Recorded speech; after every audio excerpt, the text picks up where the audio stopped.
Hello, friends and family. How are you today?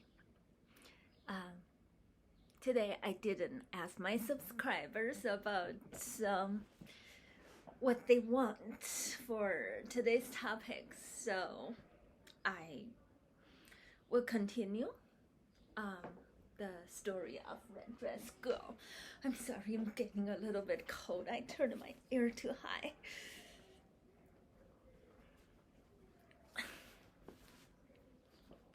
Okay, this is better. The story of the red dress girl, and this time I'm gonna talk about police chief's daughter.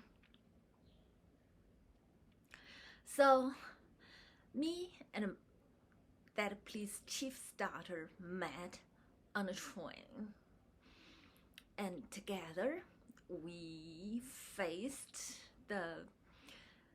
um, the serial killer.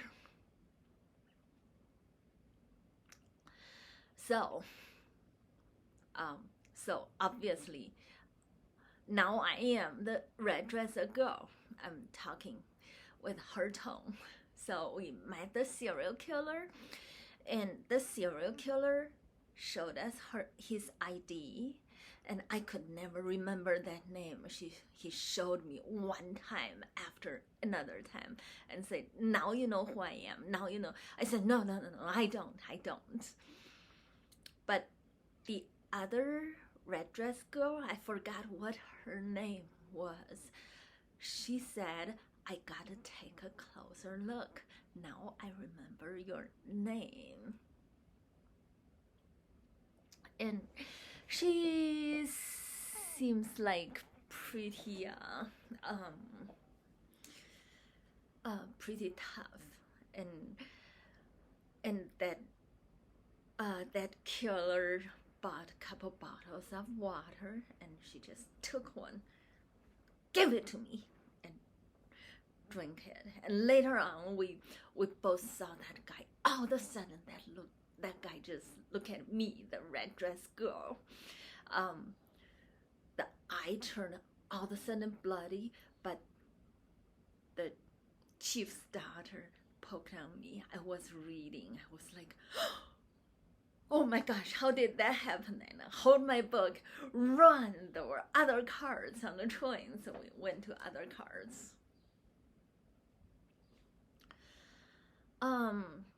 After that happened, after about a year or so, I almost forgot about that girl, and we didn't have any connections. There was one day, one of my roommates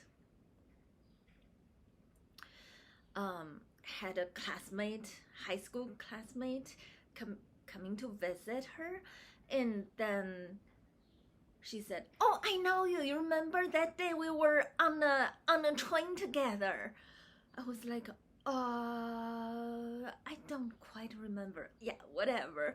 I'm so glad you're here visiting. You guys are good classmates, right? Yeah. For Chinese students, classmates, high school classmates are usually the tightest bonded friends. So after that visit, and then about a couple weeks later, the instructor one day saw me in the hallway and say, "Go talk to Girl G that I have a job for her to do." Her and her third brother. Are they good people? I said, yeah, definitely. Everybody here is very good. And then later on, I passed the words, and a girl G coming back from the instructor's place and laughing.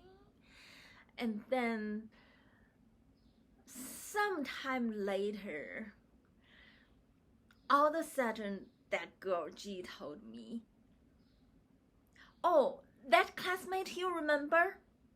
She died. She died in and she was raped and she died. Nobody knows who did it. And she also said, ha ha, she's a cocky girl and she show off too much.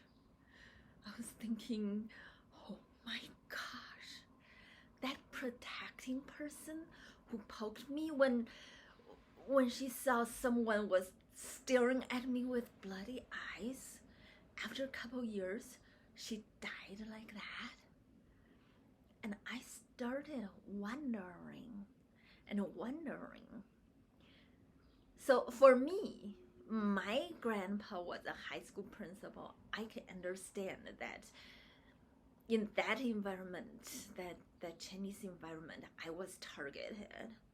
But why was a police chief's daughter targeted? And like that, and someone even say, haha, she's too cocky. Why is that? I would say that day on the train, probably it was a setup by police or something, somehow protecting me. That's how I survived. And later on, people always saying Chinese police officers, they don't work hard enough. They don't risk their life enough.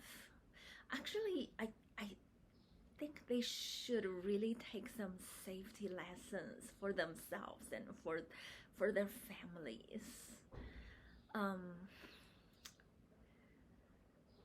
Yeah, this is the red dress girl story I want to tell today.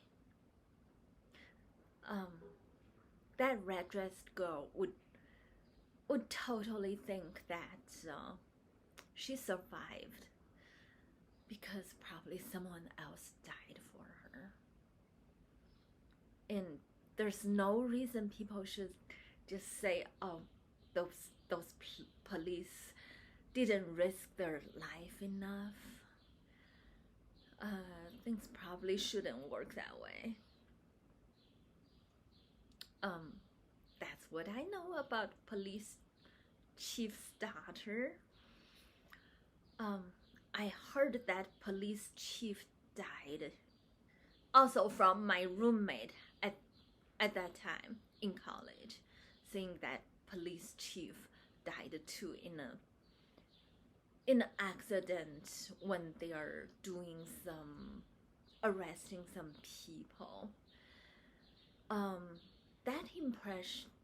That gave me the impression that the instructor, my roommate, are both in a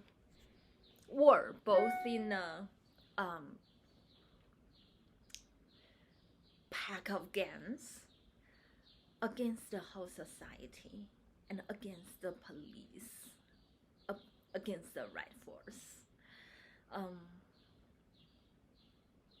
That's how I think China's very dangerous.